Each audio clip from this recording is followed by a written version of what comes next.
너는 또 순금으로 패를 만들어 도장을 새기는 법으로 그 위에 새기되 여호와께 성결이라 하고 그 패를 청색 끈으로 관 위에 매되 곧 관 전면에 있게 하라. 이 패를 아론의 이마에 두어 그가 이스라엘 자손이 거룩하게 드리는 성물과 관련된 죄책을 담당하게 하라. 그 패가 아론의 이마에 늘 있으므로 그 성물을 여호와께서 받으시게 되리라. 아멘. 이 시간에 우리 합심에 3분 정도 기도합니다. 첫 번째는 코로나가 속히 소멸이 되도록, 두 번째는 우리 다음 세대들이 믿음 회복할 수 있도록, 세 번째는 우리 교회 주신 사명 잘 감당할 수 있도록 위해서 우리 합심이 함께 기도하겠습니다. 은혜롭고 자비로우신 하나님 감사합니다. 오늘 거룩한 주일 하나님 앞에 달려나와서 저희들이 또 합심하여 기도합니다. 하나님, 여전히 코로나 우리를 힘들고 어렵게 하는 중에 있습니다. 백신을 아버지는 접종하지만 또 다른 변이가 또 생기고 치료제를 아버지 개발한다고 하는데 여전히 하나님 참으로 코로나 우리를 힘들게 하는 상황 속에 있습니다. 사람의 힘이 아니라 하나님의 능력으로 이 코로나가 소멸이 되다게 싸우니 하나님, 이 땅에서 코로나 바이러스가 자치도 없이 사라지도록 하나님 성령님께서 소멸시켜 주시옵소서. 그래서 하나님 치료제와 백신이 아니라 하나님의 능력과 은혜로 하나님 예전과 같은 일상이 회복이 되도록 하나님 역사하여 주시옵소서. 주님, 우리 다음 세대들을 꼭 기억하여 주시고 저들이 아버지의 믿음이 더욱더 깊어지기 원합니다. 세상은 갈수록 더 악해져 가고 어두워져 가는데 우리 다음 세대들이 우리와 같은 믿음 가지고는 이 세상을 이겨나갈 수 없습니다. 우리보다 더 큰 믿음의 사람이 되도록 은혜 베풀어 주셔서 험악한 세상, 어두운 세상 하나님 믿음으로 이기고 승리하는 우리 다음 세대 되도록 하나님, 우리 다음 세대들 큰 믿음 허락하여 주시옵소서. 전에 우리 대전 산악교회 지난 70년간 함께 하신 아버지 하나님, 이 사명 감당하는 귀한 재단 되도록 큰 은혜 부어 주셔서 주님 오시는 그날까지 죽어가는 영혼들을 살려내며 복음의 전초기지 구원의 아버지 방주 역할 감당할 수 있도록 힘주시고 능력 주시고 은혜 베풀어 주시고 하나님 귀한 사명 감당하도록 하나님께서 응도 허락하여 주시옵소서. 하나님, 코로나가 속히 소멸되도록 역사하여 주시옵소서. 우리 다음 세대들 큰 믿음 허락하여 주시옵소서. 우리 대전 선악교회 주신 사명 감당할 수 있도록 힘주시고 능력 베풀어 주시옵소서. 이 시간 주님의 말씀을 들을 때 하나님, 우리 안에 성령님 임하여 주셔서 깨달음 있게 하시고 결단 있게 하여 주시며 말씀을 증거하는 부족한 종을 주의 도구로 이 시간 사용하여 주옵소서. 예수님 귀하신 이름으로 기도합니다. 아멘. 한번 따라해 보실까요? 하나님을 기쁘시게 하는 교회. 나는 할렐루야. 여러분들과 인사하시겠습니다. 그리스도의 향기, 그리스도의 편지가 되십시오. 한번 더 하실까요? 잘 오셨습니다. 5월 마지막 주일 하나님 전에 달려나오신 여러분들, 또 이 시간 가정에서 비대면 예배드리는 우리 성도님들 모두 하나님께서 큰 은혜 부어주시길 주님의 이름으로 축복합니다. 19세기 말 미국 시카고에서부터 영적 대부흥 운동인 성결 운동이 무디라고 하는 분을 통해서 중심으로 일어났습니다. 이 운동으로 수많은 사람들이 예수님을 영접하고 구원의 삶을 살게 되었습니다. 그 결과로 1866년에 시카고에 무디 신학교라고 하는 신학교가 세워졌습니다. 그리고 이 신학교를 통해서 2만 명이 넘는 사람들이 졸업생이 배출이 되었는데 그 2만여 명의 사람들 중에서 15,000명이 넘는 사람들이 선교사가 돼서 세계 각지로 나아갔습니다. 그 사람들 중에 카우만이라고 하는 사람, 감리교 교인이었습니다. 그 카우만이 자기 부인, 다음에 또 친구인 길보른이라고 하는 이 세 사람과 함께 선교를 준비하고 있는 중에 일본에서 유학 온 사람이 있었습니다. 신학 공부하기 위해서 나카다 주지라고 하는 목사님인데 이분을 만나게 되었습니다. 그래서 이 카우반과 길보른이라는 사람이 나카다 주지라고 하는 목사님하고 교제하면서 동양 선교에 관심을 갖게 되었습니다. 그리고는 1901년 이 사람들이 일본으로 와가지고는 동경에다가 성서 학원을 설립하게 되었습니다. 오늘날로 따지면 신학교입니다. 그리고 이 나카다 주지라고 하는 목사님은 당시 일본이 우리나라 또 중국까지 다 점령하고 있기 때문에 군종 목사 자격으로 일본의 군인들을 군종 목사 자격으로 우리나라에도 조선 땅에도 들어왔었습니다. 그리고는 그런 목사이기 때문에 다니면서 전도를 했습니다. 그 전도를 하다가 고명우라고 하는 의사를 만나 되고 교제하면서 일본 동경에 성서학원 신학교가 세워져 있다 하고 이야기를 했습니다. 그때 조선 땅에 정빈, 김상준이라는 두 청년이 예수님을 영접을 하고 신자가 되었는데 더 큰 하나님의 은혜를 받기를 막 소망하는 중에 이 고명우라는 의사를 통해서 일본에 가면 동경에 성서학원, 성서신학교가 있는데 거기 가면 하나님의 말씀을 더 배울 수 있다. 그 이야기를 듣고 정빈, 김상준 두 사람이 일본으로 옵니다. 그래서 신학교에서 복음을 듣습니다. 그리고는 그들이 신학교를 마치고 나서는 다시 조선 땅으로 들어와 가지고는 서울 무교동에서 전도를 하면서 동양 선교의 복음 전도관이라고 하는 간판을 걸고 전도를 하게 되었습니다. 그것이 1907년 5월 29일, 지금부터 115년 전의 이야기입니다. 그것이 바로 한국 성결교회의 시작이 되었습니다. 한국 성결교회는 그래서 장로교나 감리교보다 약 20여 년 정도 늦게 시작이 됐는데, 감리교 장로교는 외국에서 선교사님들이 들어와서 세운 교단에 반해서 우리 기독교 대한성결교회는 우리나라 사람이 먼저 복음을 받아들이고 그리고는 외국에서 신학 공부를 하고 들어와서 우리나라 자체적으로 만든 교단입니다. 그래서 일명 자생적 교단이다, 그렇게 얘기하고 있습니다. 이 기독교 대한성결교회는 외국에도 있지만 외국에서 먼저 세워진 것이 아니라 우리나라 대한민국에서 먼저 세워진 교단입니다. 이 동양 선교 복음 전도관이 1921년 9월에는 조선 야소교 동양 선교회 성결교회로 명칭이 변경되면서 교회 조직을 갖추게 되었고, 1949년 4월에는 기독교 대한성결교회로 명칭이 바뀌었습니다. 지금 우리나라 대한민국에는 성결교회라고 하는 교회가 세 곳이 있습니다. 기독교 대한성결교회가 있고, 예수교 대한성결교회가 있고, 나사렛 성결교회가 있습니다. 저 충남여고 건너편에 보면 그 나사렛 성결교회가 있습니다.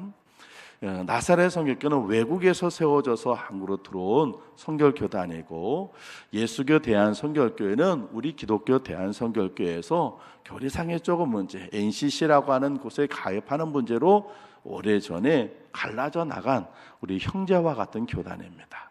그래서 이렇게 대한민국에는 기독교 대한성결교회, 예수교 대한성결교회, 나사렛 성결교회 이 세 곳이 있고, 우리는 기독교 대한성결교회 대전선악교회입니다. 그러니까 전체적으로 기독교 대한성결교회라고 하는 교회 안에 우리가 하나의 지교회로 대전선악교회가 있는 것입니다. 이 기독교 대한성결교회에서 아주 중요하게 생각하는 네 가지 교리가 있습니다. 우리는 교리라고 하지 않고 전도 표제라고 얘기를 하고 있습니다. 뭔가요? 중생, 성결, 신유, 재림. 이 네 가지 교리를 가지고, 전도 표제를 가지고 처음부터 전도를 했기 때문에 우리는 이것을 교리라고 하지 않고 전도 표제라고 하는데, 우리 성결교회에서 아주 중요하게 생각하는 네 가지 신학 용어입니다. 자, 오늘은 우리 성결교회 주일이라서 오늘 이 중생 성결 신유 제рем에 대해서 여러분들에게 다시 한번 좀 설명을 좀 해드리려고 합니다. 먼저 중생인데 우리 교단 홈페이지에 기록되어 있는 중생에 대해서 짤막한 그 기사부터 여러분들에게 말씀을 드리고 설명을 드리겠습니다. 우리 교단 홈페이지에는 중생에 대해서 이렇게 설명되어 있습니다. 주 예수께서 니고데모에게 가르치신 중생의 도리는 실로 기독교의 입문이며 천국 시민의 자격을 갖추는 유일한 도리이다. 중생은 곧 영으로 나는 일이니 신비에 속한 영적 변화이며 모든 사람이 자기의 죄를 회개하고 십자가에 달려 속죄의 피를 흘리신 예수 그리스도를 믿을 때 성령의 역사로 새 생명을 얻어 그 사람의 심령과 인격 전체에 근본적 일대 변혁을 일으키는 것이니 이는 진실로 천국 복음이다. 우리 교단 홈페이지에 기록되어 있는 중생에 대한 간단한 설명입니다. 이 중생은 신앙의 첫 번째 단계입니다. 천국 가는데 제일 첫 번째 조건이 이 중생하는 일입니다. 중생이라는 말은 한자인데 거듭난다, 다시 태어난다 그런 뜻입니다. 요한복음 3장 5절에서 예수님이 이렇게 얘기하셨습니다. 니고데모에게 진실로 진실로, 이 말은 아주 강조해서 하신 말씀이에요. 예수님께서 진실로 진실로 내게 이르노니 사람이 물과 성령으로 나지 아니하면 하나님 나라에 들어갈 수 없느니라 이렇게 말씀하셨어요. 또 디도서 3장 5절에 보면 우리를 구원하시되 우리가 행한 바 의로운 행위로 말미암지 아니하고 오직 그의 긍휼하심을 따라 중생의 씻음과 성령의 새롭게 하심으로 하셨나니 이렇게 되어 있어요. 그러니까 우리가 구원받으려면 중생해야 한다는 것입니다. 교회를 다니면서 제일 많이 듣는 이야기가 뭔가요? 여러분들이 설교 시간에 제일 많이 듣는 이야기가 뭡니까? 예수님의 십자가 사건입니다. 하나님의 아들이신 예수님께서 이 땅에 육을 입고 오셔서 온 인류의 죄값을 치르기 위해서 십자가에 피 흘려 돌아가셨다. 이걸 여러분들이 교회 다니면서 제일 많이 듣습니다. 그런데 그렇게 들었던 말씀은 들었기 때문에 머릿속에 지식으로 남아 있습니다. 그런데 마음속으로는 믿어지지 않습니다. 왜요? 본 적이 없거든요.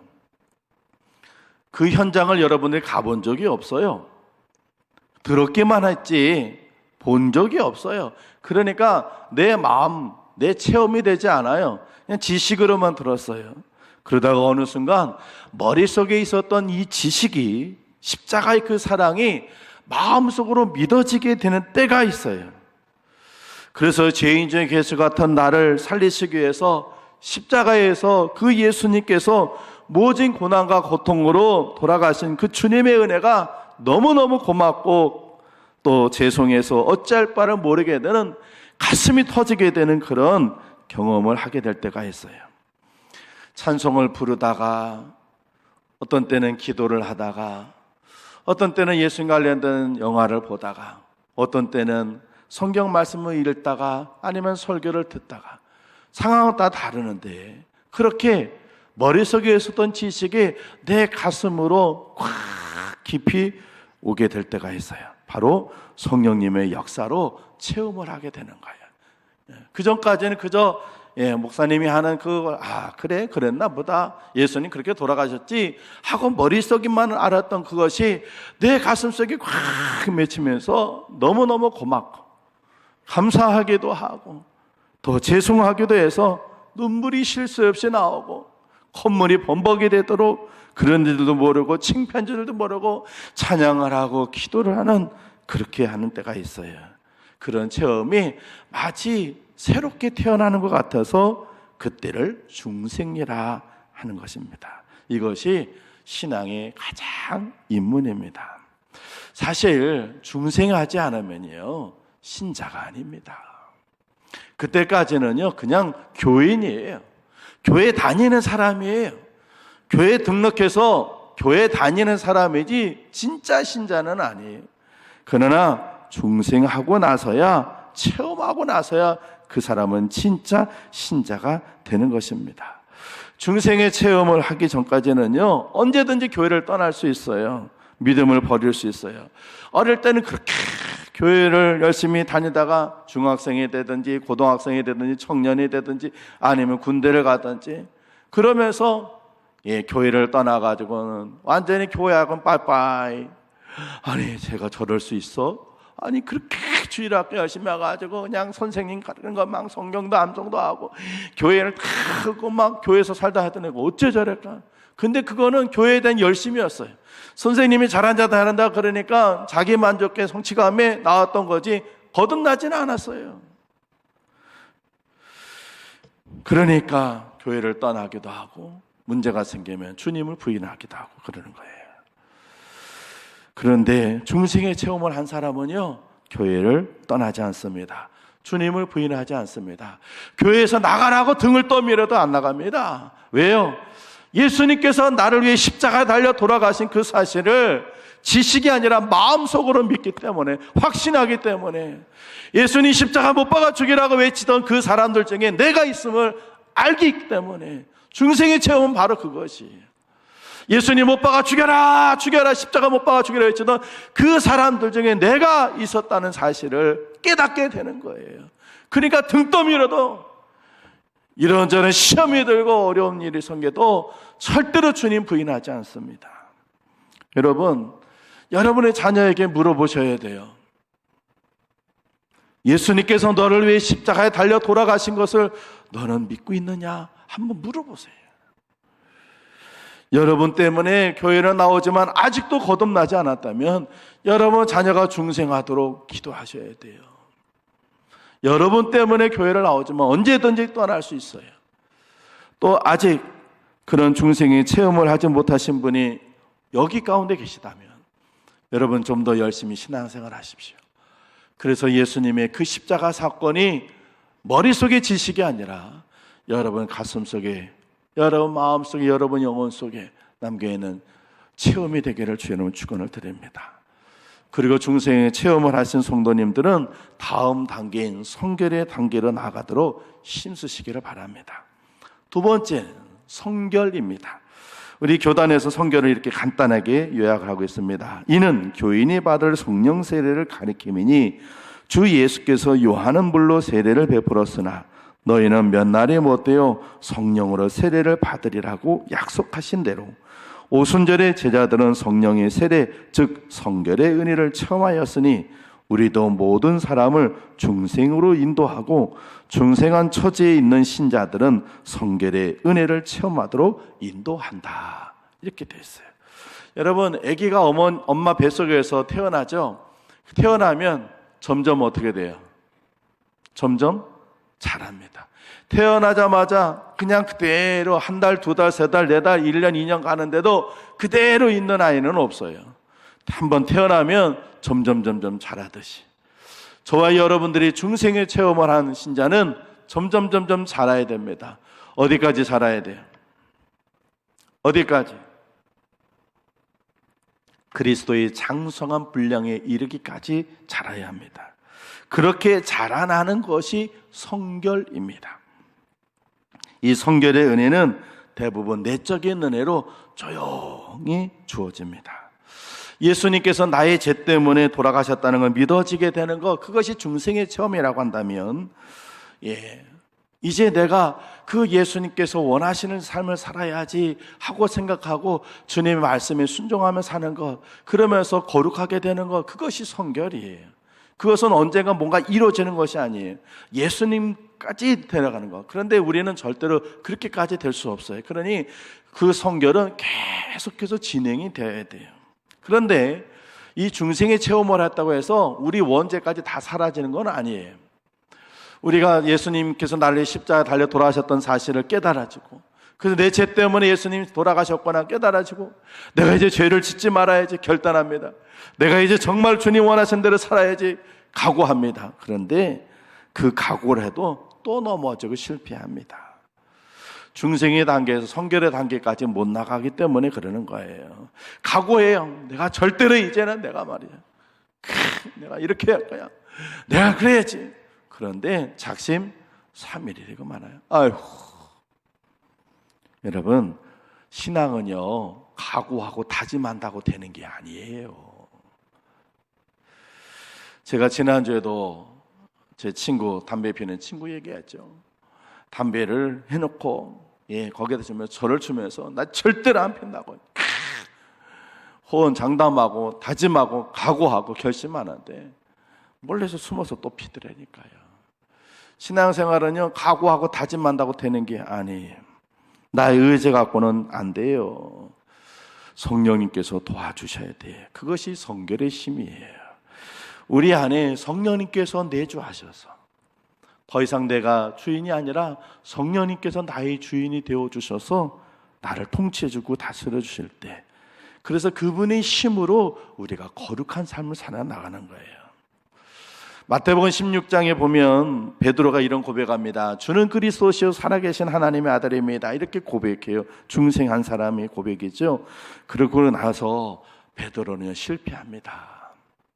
예수님께서 오늘 밤에 너희가 다 나를 버리리라 그랬더니 베드로가 뭐라고 합니까? 하요 예수님, 그런 말 하지도 마세요.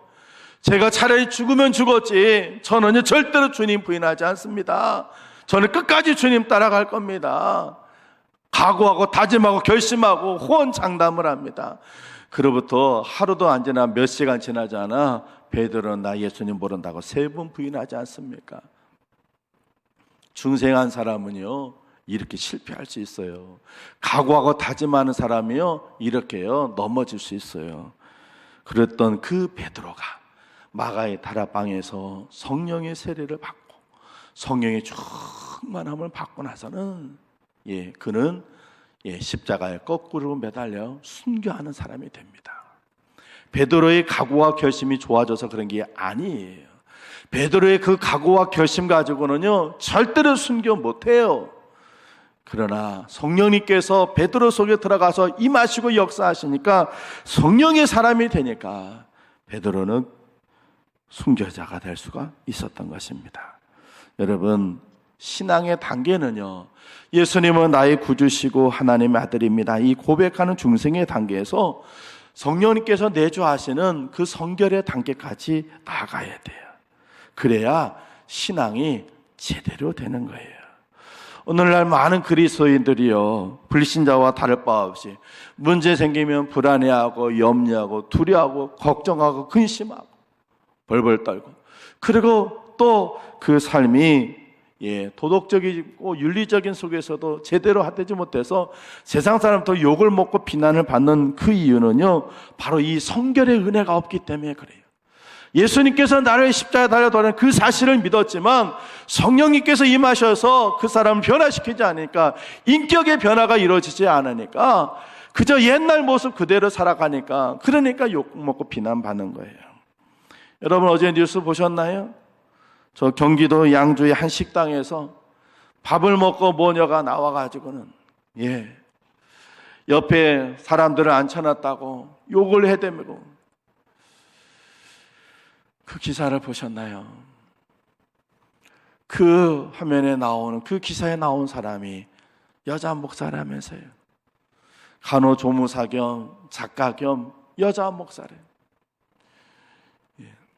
아니 그렇게 항의하고 나면 끝났으면 끝나야 되는데, 끝나고 집에 가가지고는 그 식당에다 전화해가지고는 돈을 돌려달라, 아니면 10,000원이라도 깎아줘야 되잖아요. 30,000원어치 먹고서 10,000원 깎아달라 그러고 쌍욕을 해대면서, 그게 그냥 모든 뉴스에 다 나와요. 인터넷 아주 그냥 도배가 됐어요. 그러면서 목사가 목사짓 했다고 그러는데 얼마나 속이 상하는지. 정말로 그 교회 어느 교회인지 전화해가지고 당신 때문에, 그리고 정말로 정말 한마디 해주고 싶어요. 왜 그럴까요? 입양한 아이를 학대에다가 죽인 사람들이 크리스찬 아닙니까? 목사의 아들딸 아닙니까? 아유 목사가 문제인가? 아유 목사뿐만이 그랬습니까? 목사도 그러니 일반 신자들은 오직 더 하겠느냐 말이에요. 그래서 지금 한국 사회 속에서 기독교인들이요 평판이 좋지가 않습니다. 왜 그래요? 바로 성결의 은혜를 체험하지 못한, 성령님께서 내주하셔서 그 사람의 인격을 변화시켜주고 삶을 변화시켜 주셔야 되는데, 예수님만 믿고 성결의 은혜를 받지 못하고 자기 멋대로 살아가니까 성결의 은혜를 체험하지 못한 사람은요, 불신자와 다를 바가 없어요. 똑같아요. 베드로가 하는 짓 보세요. 똑같습니다. 가룟 유다가 하는 짓 보세요. 똑같잖아요. 그러나 마가이다라바의 성령 받고 나서야 제자들은 바뀌어졌어요. 사랑하는 성도 여러분, 오늘 본문에도요, 모세가 출애굽을 하고 나서 하나님께로부터 성막 건축을 하명받았어요. 그리고 맨 마지막에 하나님께서 제사장의 복장을 쭉 이렇게 만들어라 하고, 그리고는 제사장 머리에다가요 모자를 쓰라는 거예요. 그 모자에다가 글씨를 새겨 넣어야 되는데 뭐라고 하냐면 여호와께 성결. 그래서 제사장을 보는 사람들마다 성결해야 되는구나 라고 하는 것을 보여주라고, 여호와께 성결이라고. 오늘날 같으면 목사인 제가 모자를 쓰고 그 모자에 여호와께 성결이라고 써야 되는 거예요. 그리고는 여러분들이 다 볼 때마다 하나님 앞에 성결해야 되는구나, 성결해야 되는, 그거 보여주라고 하나님께서 여호와께 성결이라고 글자 써가지고는 모자를 쓰라고 하시는 거예요. 여러분, 사랑하는 우리 선악교회 성도 여러분, 성결의 은혜를 사모하시기 바랍니다. 하나님의 명령입니다. 그러나 여러분의 각오와 결심 갖고 다짐 갖고는 절대로 거룩해지게, 성결하게 살 수 없습니다. 성령님께서 여러분 안에 내주하시도록, 여러분의 삶을 주관하시도록 여러분 기도하셔야 됩니다. 그렇게 성령님께서 여러분 안에 내주하셔서 임하실 때 여러분은 유혹을 극복하는 힘이 생기고 두려움을 이겨나갈 수 있고 세상에 나가서 빛이 되고 소금이 될 수가 있습니다. 성결의 은혜를 사모하셔서 성결한 성도 되시길 주의 이름으로 축원을 드립니다. 세 번째는 신유입니다. 신유는 우리 교단 홈페이지에 이렇게 써 있습니다. 이는 신자가 하나님의 보호로 항상 건강하게 지내는 것과 또는 병들었을 때 하나님께 기도함으로 나음을 얻은 것을 가리킴이니 이 은사는 우리 육신을 안전케 하는 복음이다. 그러므로 주 예수께서 모든 신자들에게 이적에 따를 것을 엄명하였으니 병 낫기 위하여 기도한다든가 안수하는 일은 당연한 특권이다. 그러나 신유를 믿는다 하여 의학을 부인하는 것은 아니다. 이렇게 돼 있어요. 이 신유라는 용어는요, 국어 사전에도 없는 신앙 용어예요. 하나님의 은혜로 고침받는다는 거죠. 복음서에 보면 수많은 사람들이 병 고침을 받았습니다. 예수님께 고쳐주셨어요. 그 고침받음이 신유인 거예요. 하나님의 은혜 안에서 모든 것을 고침받을 수 있습니다. 할렐루야. 몸의 질병도 고침받을 수 있고요, 마음의 병도 치료받을 수 있고요, 우리 인생의 여러 가지 문제도 치료받을 수 있어요. 하나님께서 쓴물을 단물 되게 하시고 뭐라고 하셨냐면 나는 치료하는 여호와니라 그랬어요. 이 신유는 몸의 병뿐만 아니라 우리 인생의 병까지도 다 고칠 수 있어요. 할렐루야. 그런데 여기 한 가지 전제가 있다면 무엇이 필요하냐면 믿음이 필요해요. 그래서 예수님께서 복음서에 보면 병자들을 고치면서 물어보셨어요. 내가 믿느냐? 이렇게 물어보셨어요. 그러면 믿습니다, 믿나이다, 그렇게 됩니다 라고 했을 때 신유의 역사가 있었어요. 저는 돌아가신 저희 어머니 통해서 신유의 하나님 역사가 있음을 저는 믿었습니다. 저희 어머니가 중풍병으로 26년을 투병하시면서 생사고비를 수도 없이 넘으셨어요. 세 번째 쓰러졌을 때 제가 대구에서 목회를 할 때입니다. 오늘 같은 주일이었어요. 예배 끝나고 점심을 먹고 집사님들하고 차 마시면서 이야기하고 있는데 교회로 전화가 옵니다. 사택으로 전화가 오더라도 교회는 잘 전화가 안 오는데 웬일이야? 그리고 전화를 받으니까 아버지가 목소리가 그러면서 하시는 말씀이 엄마가 또 쓰러지셨다. 올라와야겠다. 아니 주일인데 저녁 예배 됐는데 아버지가 이렇게 얘기하세요. 의사가 엄마가 오늘 밤 넘기지 못한다고 하니 가족들 다 모으라고 했다. 올라와야겠다. 의사가 오늘 밤 못 넘긴다면 그래가지고 아이고 어떡하나 집사님들한테 얘기해서 죄송합니다. 그리고는 그냥 서둘러서 막 그날 인천에 와가지고는 그래서 대구에서 인천으로 막 와가지고 중환자실에 중환자실은 중환자실 면회 시간에만 면회가 되는데 워낙 위독하신 분이니까 대구에서 아들이 왔다고 하니까 그냥 면회를 해주더라고요. 그냥 들어가서 어머니를 뵙고 기도하고, 그러고는 그 중환자실 대기실에서 기도하는, 그 중환자실 대기실에서 이제 의사가 연락 와가지고 문 하나만 딱 열리고는 간호사가 나와서 아무개씨 보호자 오세요. 그러면 가가지고 마지막 임종을 지켜보면 끝나는 거예요. 그걸 기다리는 그 마음. 그런데 그 밤에 지나고 그 다음 날이 지나도 하나님께서 부르지 않으시고 어머니의 상태가, 의사는 오늘 밤 못 넘기신다고 하는데 성전도는 상태가 좋아져서 퇴원을 하게 됐어요. 그 다음에 5번째 쓰러지실 때가 되셨습니다. 저희 어머니가 5번을 쓰러지셨는데 5번째 쓰러질 때는 병원에서 영안실을 어디를 쓸 건지, 그 인천 시립병원 영안실을 쓸 건지 아니면 다른 데 갔을 건지 지금 병원 영안실을 예약을 해야 한다고. 그래서 영안실 예약까지 했어요. 그리고 또 가족들 다 모여서 기다리는데, 그런데 어머니께 하나님께서 저희 어머니를 살려주셔요. 중환자실을 여러분 혹시 가보신 경험이 있으신지 모르겠는데 중환자실에 가면요 쭉 베드가 여러 개 있지만 방도 있어요. 그 방은 그 중환자실 중에서 제일 위독해서 제일 1순위로 세상을 떠나실 분은 그 방에 집어넣어요.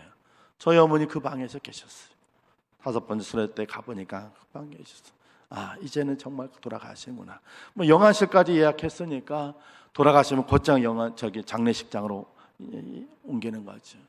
그런데도 하나님께서 살려주셔서 또 회복이 돼가지고 나오고, 그리고는 또 몇 년을 지내다가 다리가 오랜 동안 마비가 되니까 다리가 괴사가 생겨서 발이 썩어가니까 다리를 절단해야 하는데 의사가 저한테 얘기를 하는, 이 다리를 자르지 않으면 괴사가 돼서 폐혈증으로 돌아가시고, 다리를 자르면 이분이 너무 오랫동안 누워서 투병하셨기 때문에 체력이 없어서 이 다리를 다 잘라내려면 부분 마취 안 되고 전신 마취를 해야 되는데 아마도 전신 마취에서 깨어나기가 어려울 것 같다고.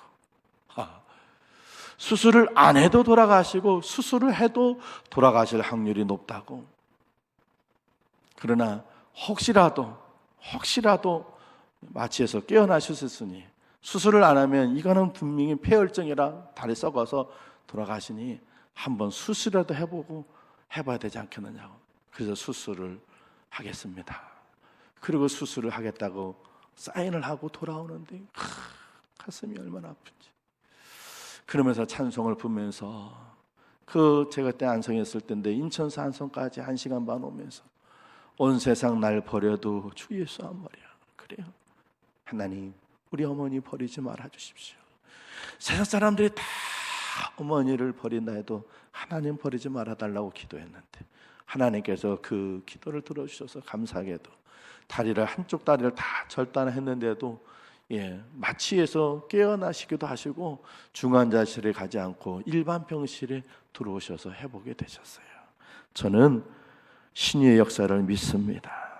사랑하는 성도 여러분, 저희 어머니가 체질이 튼튼해서가 아니고 의술이 훌륭한 것이 아니라 하나님의 역사로 병이 날 수 있다는 사실을 저는 믿습니다. 오늘 이 시간도 저와 여러분이 우리도 모르는 사이 주님은 오셔서 우리 육신을 고치시고 우리 심령을 고쳐주시는 줄로 믿습니다. 그래서 하나님께 드리는 예배가 중요한 것입니다. 우리 옆분한테 잘 오셨습니다. 한번 인사하실까요? 잘 오셨습니다. 마지막 4번째로 재림입니다. 재림은 성경에 이렇게 되어 있습니다. 구약 성경의 예언의 중심이 그리스도의 탄생이라면 신약 성경의 중심은 그리스도의 재림이라 할 수 있나니 우리는 공중 재림과 지상 재림을 믿는다. 요한계시록은 재림을 전적으로 계시한 성경으로 마지막에 내가 속히 오리라 한 말씀이 3번이나 거듭 기록되었다. 재림은 신앙생활의 요소이며 소망이요 경성이 된다. 여러분, 성경을 보면 예수님께서 너희가 본 그대로 내가 속히 오리라 그렇게 말씀하셨어요. 일제시대 때는요, 이 재림신앙 때문에 우리가 교단이 폐쇄된 적도 있었어요. 일본인 사람들이 더 우리를 괴롭히니까 그때 우리 성결교회 신자들이 주님 어서 속히 오셔요. 그래서 이 땅에 오셔서 세상을 심판해 주세요. 저 일본 천황도 심판해 주시고 우리를 괴롭힌 저 일본도 심판해 주세요. 그렇게 기도했어요. 그래서 우리 성결교단이 일제시대 때는 폐쇄가 되기도 했었어요. 그러다가 광복이 돼서 다시 복권이 됐지요. 여러분, 이 재림은요, 두 가지 의미가 있는 거예요. 하나는 의인의 영광이에요. 참고 인내하고 믿음을 갖고 그 모든 고난을 이겨낸 사람들에게는 하나님의 영광이 나타나고, 그러나 악한 자들에게는 심판하시는 겁니다. 그래서 우리가 성결교회가 하나님의 심판을, 그 일본의 심판을 기다다가 폐쇄가 되게 됐어요. 저 충남에 있는 병천에서는요, 한날 한시에 66명이 예배를 드려가 순교를 당했고요. 일제시대 때 우리 성결교단에서만 순교당하신 분들이 350명이 됩니다. 여러분, 이 재림신앙을 우리도 가져야 할 줄로 믿습니다. 주님 오실 날 징조들이 다 우리 속에 지금 일어나고 있습니다.